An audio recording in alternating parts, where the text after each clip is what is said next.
नमस्कार दोस्तों, स्वागत है आपका मेरे इस YouTube channel learning basic economics with Richa ma'am में। आज जो टॉपिक हम लेकर आए हैं वो है इकोनॉमिक प्लानिंग इन इंडिया या भारत में आर्थिक नियोजन। और इसमें हम भारत में होने वाले प्लानिंग को क्रमबद्ध तरीके से डिस्कस करेंगे कि स्टेप बाय स्टेप किस तरीके से इस नियोजन को आगे बढ़ाया गया। तो चलिए इसको हम स्टार्ट करते हैं। देखिए, सबसे पहले हमें ये पता होना चाहिए कि प्लानिंग क्या है। प्लानिंग के लिए हम लेते हैं एक पर्सन, कोई भी है, और दूसरी तरफ है उसके ऑब्जेक्टिव्स। तो जिस तरीके को यूज करके या जिन स्टेप से होकर वो उन ऑब्जेक्टिव्स तक पहुंचता है उसी को हम प्लानिंग कहते हैं। कि किसी भी पर्सन के अपने ऑब्जेक्टिव्स को अचीव करने का जो रास्ता है वही प्लान है। तो इसे हम एक ब्रिज भी कह सकते हैं between a person and his objectives, यानी कि वो ब्रिज है जिसके माध्यम से कोई भी व्यक्ति या कोई भी पर्सन अपने ऑब्जेक्टिव्स को अचीव करता है। तो ये तो हो गया सिंपल प्लानिंग क्या है या प्लान किसे कहते हैं। अब ये जो प्लानिंग है ये एक इंडिविजुअल पर्सन की हो सकती है, एक फैमिली की हो सकती है, एक कंपनी की हो सकती है या फिर एक देश की भी हो सकती है। तो इकोनॉमिक्स में जब हम स्टडी करते हैं इकोनॉमिक प्लानिंग तो उसका मतलब है हम पूरे देश की बात यहाँ पर कर रहे हैं। तो देश के लिए जो प्लानिंग है उसको हम इकोनॉमिक जो कि धन संबंधी है, यानी कि जो सरकार प्लान बनाती है। अब हम इसको एक सिस्टमैटिक तरीके से अगर देखें तो इकोनॉमिक प्लानिंग में हम क्या क्या चीज लेंगे। Describes the long term plan, यानी कि पहली बात तो हो गई कि इकोनॉमिक प्लानिंग लॉन्ग टर्म होती है, लंबे समय के लिए इसको बनाया जाता है योजनाओं को। और इसको बनाने का काम कौन करता है? गवर्नमेंट ऑफ इंडिया, यानी कि भारत सरकार यहाँ पर योजनाओं को बनाने का काम करती है। इसके बाद है कि वो ये किस तरीके से करती है। इकोनॉमिक में एफिशिएंट यूटिलाइजेशन ऑफ रिसोर्सेज। किसी भी देश में जो प्राकृतिक संसाधन या किसी भी तरह के जो संसाधन उपलब्ध होते हैं उनका मैक्सिमम या एफिशिएंट यूटिलाइजेशन यानी कि उपयोग करने से करके किस तरीके से जो सरकार है उस देश की वो अपने ऑब्जेक्टिव्स को अचीव करती है। और उसका ऑब्जेक्टिव क्या होता है? Normally development and coordination. Coordination किसमें? इकोनॉमी के अंदर। तो यहाँ पर हम ये देखते हैं कि इकोनॉमिक प्लानिंग का काम लॉन्ग टर्म है, सरकार करती है, डेवलपमेंट के लिए करती है और एफिशिएंट यूटिलाइजेशन ऑफ रिसोर्सेज करती है। इसमें अगर हम यहाँ पर इसको किसी इकोनॉमिस्ट की लैंग्वेज में देखें तो हम यहाँ देखते हैं डिकिंसन के शब्दों में the making of major economic decisions, यानी कि जो प्लानिंग है ये अपने शब्दों में बताने की कोशिश कर रहे हैं कि किस तरीके से होती है। इसमें उन्होंने बताया what and how must to be produced, क्या उत्पादन करना है और कितना उत्पादन करना है। How, when and where it is to be produced, कैसे करना है, कब करना है, कहाँ करना है। And to whom it is to be allocated, और किसको इसका एलोकेशन करना है। By the conscious decision of a determinant authority.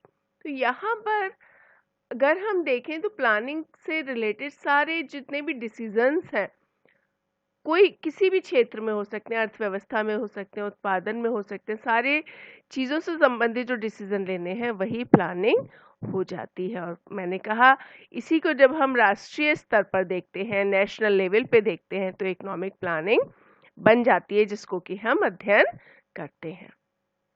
अब अगर हम भारत में विशेष रूप से इसको देखें तो यहाँ पर 1947 में हमारा देश आज़ाद हुआ और आज़ाद होने के बाद सबसे पहले देश के सामने समस्या थी कि हम कौन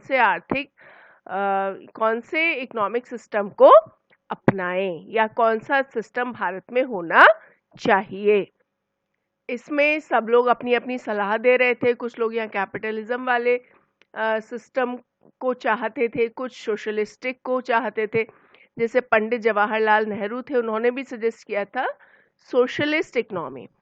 तो उस समय पर यूएसएसआर के से बहुत ज़्यादा प्रभावित थे पंडित नेहरू, लेकिन फिर भी ये जो उनका सोशलिज्म था ये वहाँ के सोशलिज्म से क्वाइट डिफरेंट था, लेकिन ये उसके पक्ष में थे। बहुत सारे डिस्कशंस की चीज़ों के बाद फाइनली जो डिसाइड किया गया कि भारत को हम एक मिक्स्ड इकोनॉमी बनाएंगे और मिक्स्ड इकोनॉमिक सिस्टम को अडॉप्ट कर लिया गया।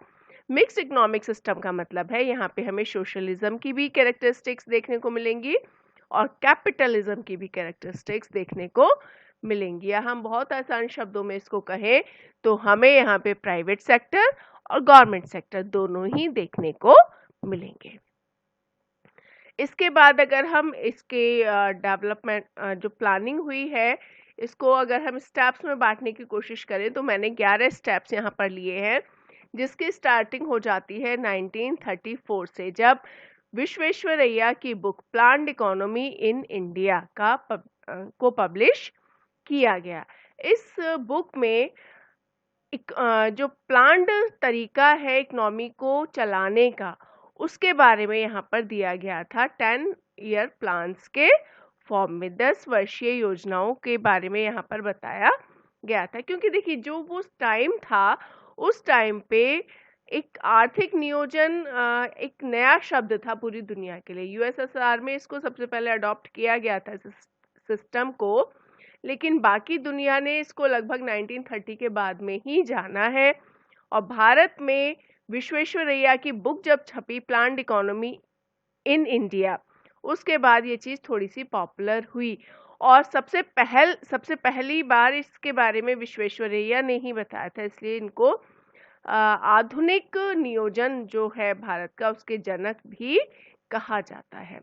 अब ये जो बुक है ये काफ़ी हद तक प्रभावित थी कैपिटलिज्म से, तो वो उसी चीज़ को यहाँ एडवोकेट भी कर रहे हैं कि एडवोकेटिंग फॉर डेमोक्रेटिक कैपिटलिज्म, या प्योर कैपिटलिज्म नहीं है लेकिन डेमोक्रेटिक कैपिटलिज्म।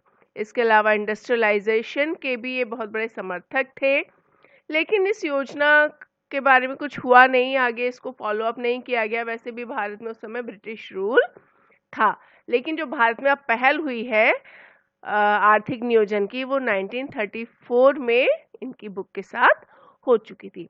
अगला स्टेप आता है 1938 में, यानी कि ठीक 4 साल बाद, जब भारत में नेशनल प्लानिंग कमेटी यानी कि एनपीसी को बना दिया गया। इसके अध्यक्ष थे जवाहरलाल नेहरू और यहाँ पर ये योजनाओं से संबंधित अपने रिपोर्ट्स देने के लिए या उसके बारे में जानकारी देने के लिए बनाई गई, लेकिन ये ठीक से काम नहीं कर पाई क्योंकि उस समय विश्व युद्ध का समय चल रहा था, जिसकी वजह से ये कमेटी अपनी रिपोर्ट तैयार नहीं कर पाई थी। इसके बाद फिर जो अगला स्टेप आया वो आता है 1944 में। अब ये सन यहाँ पर बहुत इम्पॉर्टेंट है 1944, क्योंकि इस सन में बहुत सारे काम यहाँ पर हुए। 8 उद्योगपति थे जिन्होंने मिलकर एक ड्राफ्ट तैयार किया, जिसका नाम यहाँ पर आप देख सकते हैं, a brief memorandum outlining a plan of economic development for India. ये इन्होंने एक ड्राफ्ट तैयार किया जिसको कि बाद में बॉम्बे प्लान कहा गया, या बॉम्बे प्लान के नाम से जिसको जाना जाता है। 1944 में इंडस्ट्रियलिस्ट ने यानी कि 8 उद्योगपतियों ने मिलकर इसको तैयार किया था, तो ये बहुत इम्पोर्टेंट यहाँ पर है। लेकिन ये चाहते थे यहाँ पे कि गवर्नमेंट का सपोर्ट इकोनॉमी में होना चाहिए। जैसे यहाँ पर ये कह रहे हैं economy could not grow without government intervention and regulation, की ये चाह रहे हैं, मतलब इनके जो ड्राफ्ट है उसमें ये था कि गवर्नमेंट का सहयोग यहाँ पूरी तरह से उन्हें रिक्वायर्ड होगा। और इसका जो ऑब्जेक्टिव था वो ग्रोथ था, और ओबियसली इंडस्ट्रीज की ग्रोथ बहुत ज़्यादा के पक्ष में ये लोग थे क्योंकि इंडस्ट्रियलिस्ट हैं, और यहाँ पर भी उन्होंने कहा था doubling of the output of agriculture but 5-fold growth in the industrial sector, कि एग्रीकल्चर की 2 गुनी ग्रोथ और इंडस्ट्रियल सेक्टर की 5 गुनी ग्रोथ इनका ऑब्जेक्टिव था। हालांकि इस प्लान को भी एक्सेप्ट नहीं किया गया। ये बात अलग है कि आगे जो प्लान बनाया गया उसमें कहीं कहीं इसके अंश भी हमें देखने को मिलते रहे। इसके बाद नेक्स्ट आता है पीपल्स प्लान। अगेन ये भी अगर हम देखें तो 1944 में ही है, जन योजना के नाम से भी इसको जाना जाता है और एम.एन. रॉय ने इसको बनाया था। एक साम्यवादी नेता थे, कम्युनिस्ट लीडर, और 1944 में ही ये प्लान आता है। ये सोशलिज्म पर बेस्ड था। कार्ल मार्क्स का नाम आपने सुना होगा, उसके विचारों पर आधारित था, तो मार्क्सिस्ट सोशलिज्म था। यहाँ पर एग्रीकल्चर को बहुत ज़्यादा प्राथमिकता या महत्व दिया गया था। इवन इन्होंने इतना ज़्यादा महत्व एग्रीकल्चर को दिया कि इनके हिसाब से जो कृषि है उसका भी नेशनलाइजेशन हो जाना चाहिए, या प्रोडक्शन से संबंधित और भी जो चीज़ें हैं उनका राष्ट्रीयकरण होना चाहिए। इसके बाद नेक्स्ट आती है गांधीयन प्लान। ये भी हमारा 1944 में ही है, इसीलिए मैंने कहा था ये 1944 बहुत इम्पॉर्टेंट है। बॉम्बे प्लान, फिर जन योजना, फिर गांधीवादी योजना या गांधीयन प्लान, ये तीनों ही 1944 में है। ये जो गांधीयन प्लान था ये दिया एस.एन. अग्रवाल ने। एस.एन. अग्रवाल प्रिंसिपल थे वर्धा कॉमर्शियल कॉलेज के। यहाँ पर उन्होंने बात की है डिसेंट्रलाइज्ड इकोनॉमिक स्ट्रक्चर, यानी कि इसको बस हम इतना समझ सकते हैं कि जो सारी अथॉरिटी है वो सिर्फ एक केंद्र सरकार के पास ही ना हो बल्कि डिस्ट्रीब्यूटेड हो। इसके अलावा यहाँ पर एग्रीकल्चर पर यानी कि कृषि क्षेत्र पर बहुत ज़्यादा जोर दिया गया था, और cottage and village level industry यानी कि जो बहुत छोटे कुटीर उद्योग होते हैं, गांव के स्तर के जो उद्योग धंधे होते हैं, उनको बढ़ाने पर जोर यहाँ दिया गया। अगला आ जाता है सर्वोदय प्लान 1950 में। अब 1950 में जयप्रकाश नारायण आ जाते हैं जिन्होंने इस प्लान को बनाया था, और ये किस पर आधारित है या किससे प्रभावित था? ये गांधीयन प्लान से प्रभावित था। देखिए गांधीयन प्लान यहाँ पर ये दिया हुआ है, गांधीयन प्लान और विनोबा भावे के प्रिंसिपल से, यानी कि जो आत्मनिर्भरता थी इसको बहुत महत्व यहाँ पर दिया गया। यहाँ पर कृषि और छोटे उद्योग धंधे इन पर भी बहुत जोर दिया गया। इसके अलावा सेल्फ सफिशिएंसी यानी कि आत्मनिर्भरता और लैंड रिफॉर्म यानी कि भूमि सुधार को महत्व यहाँ पर ये दे रहे हैं।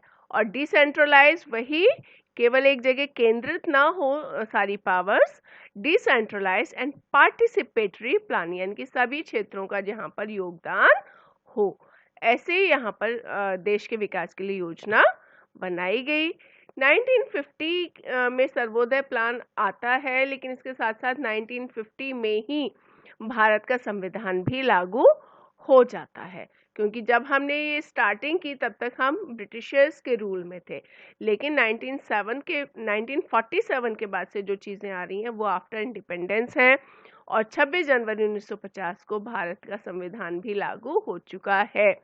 अब 50 में संविधान लागू हो गया और 51 से हमने योजनाएं बनानी शुरू कर दी। यहाँ पर देखिए planning commission was setup on 15 मार्च 1950। 15 मार्च 1950 को हमारा योजना आयोग या प्लानिंग कमीशन गठित हो गया, और जिसके बाद से योजनाएं बननी फिर आरंभ हो गई हैं। तो यहाँ पर देखिए 3 चीज़ें 1950 में यहाँ पर आ रही हैं। पहला सर्वोदय प्लान है, फिर भारत का संविधान भी 50 में लागू हुआ और प्लानिंग कमीशन भी हमारा 50 में बन गया। 50 में प्लानिंग कमीशन बन गया, 51 से योजनाएं बननी शुरू हो जाएंगी। अब यहाँ पर जो पंचवर्षीय योजना है, जो सिस्टम भारत में इन योजनाओं का रहा है, देखिए यहाँ पर इकोनॉमिक प्लानिंग इन इंडिया ये हमारी स्टार्ट हो जाती है 1951 में, जब हमारी पहली पंचवर्षीय योजना बनी थी 1 अप्रैल 1951 से। और ये जो आइडिया था 5 ईयर प्लान्स का, ये भी कहीं ना कहीं सोवियत यूनियन या यूएसएसआर से ही लिया गया था, क्योंकि प्रधानमंत्री जवाहरलाल नेहरू से बहुत ज़्यादा प्रभावित थे। इसके बाद एनडीसी बनाई गई, क्योंकि अब हमने योजनाएं बनानी भी शुरू कर दी। अब एक एपेक्स बॉडी के फॉर्म में कि कैसे उसका क्रियान्वयन हो रहा है योजनाओं का, या कैसे उनको उनके प्रभाव को देखा जा रहा है। तो एनडीसी यानी कि नेशनल डेवलपमेंट काउंसिल को 6 अगस्त 1952 को बना दिया गया। इसमें मोस्ट प्रोबेबली सारे सदस्य वही होते थे जो योजना आयोग में हुआ करते थे, और उसी तरीके से इसके अध्यक्ष भी भारत के प्रधानमंत्री ही होते थे।